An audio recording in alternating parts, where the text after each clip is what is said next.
Assalamualaikum warahmatullahi wabarakatuh. A'udzubillahi minasyaitonirrajim. Bismillahirrahmanirrahim. Alhamdulillahirabbil alamin. Hamdan wa tahmidan wa syukran ala ma akmalta lana min dinil Islam. Wa nusalli wa nusallimu ala nabiyil huda wa imamil mursalin sayyidina wa maulana Muhammadin wa ala alihi wa sahbihi ajma'in. Amma ba'd. Yang saya hormati kepada Bapak Muhammad Fuad Ahsan, Magister Pendidikan, selaku dosen pengampu mata kuliah Ulumul Hadis.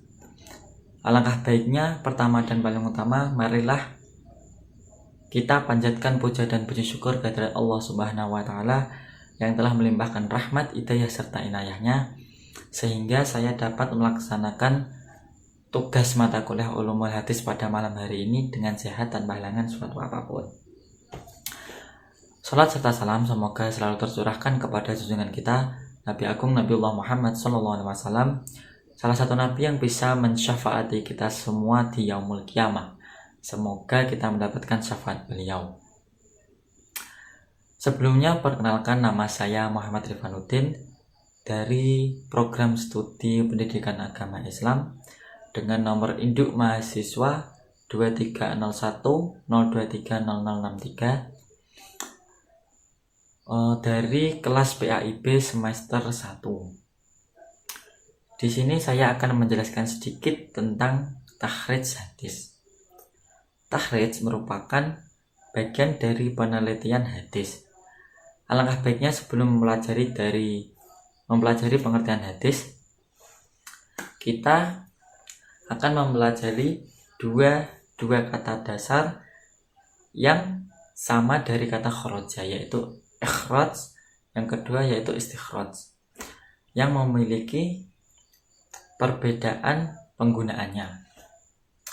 Ikhraj secara terminologi yaitu periwayatan suatu hadis dengan sanadnya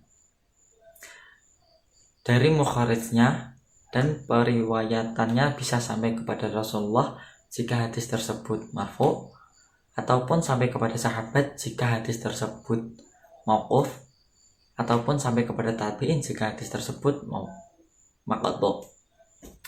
Sedangkan istikhraj secara istilah secara terminologi yaitu seorang ahli hadis memiliki satu kitab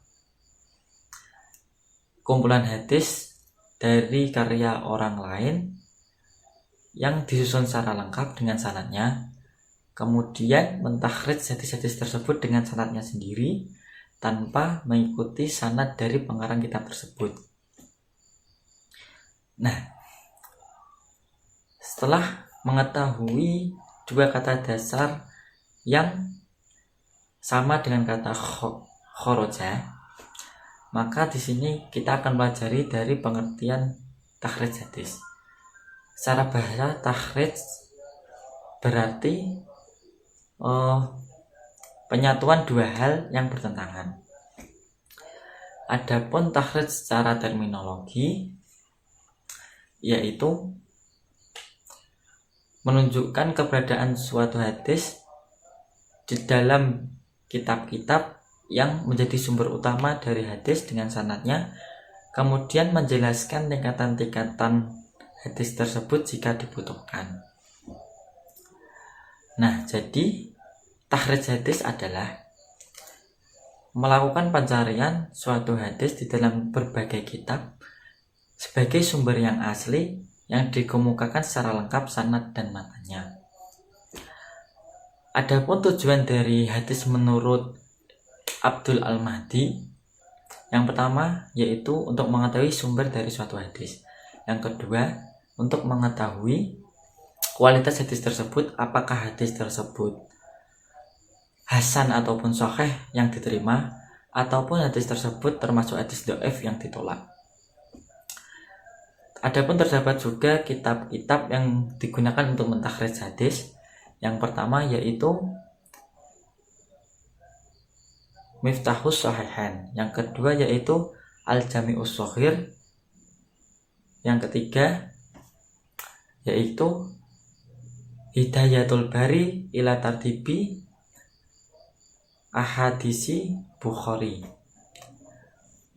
Nah, kitab-kitab tersebut digunakan untuk mentakhrij hadis karena kitab tersebut sudah terkenal di kalangan para ulama. Terus terdapat juga metode-metode untuk melaksanakan takhrij hadis. Yang pertama yaitu dengan cara mengetahui perawi dari sahabat. Yang kedua yaitu dengan cara mengetahui permulaan lafaz dari suatu hadis. Yang ketiga yaitu dengan cara mengetahui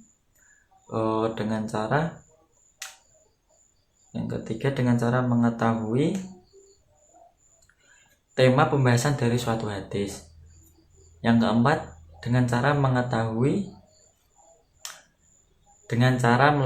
pengamatan terhadap ciri-ciri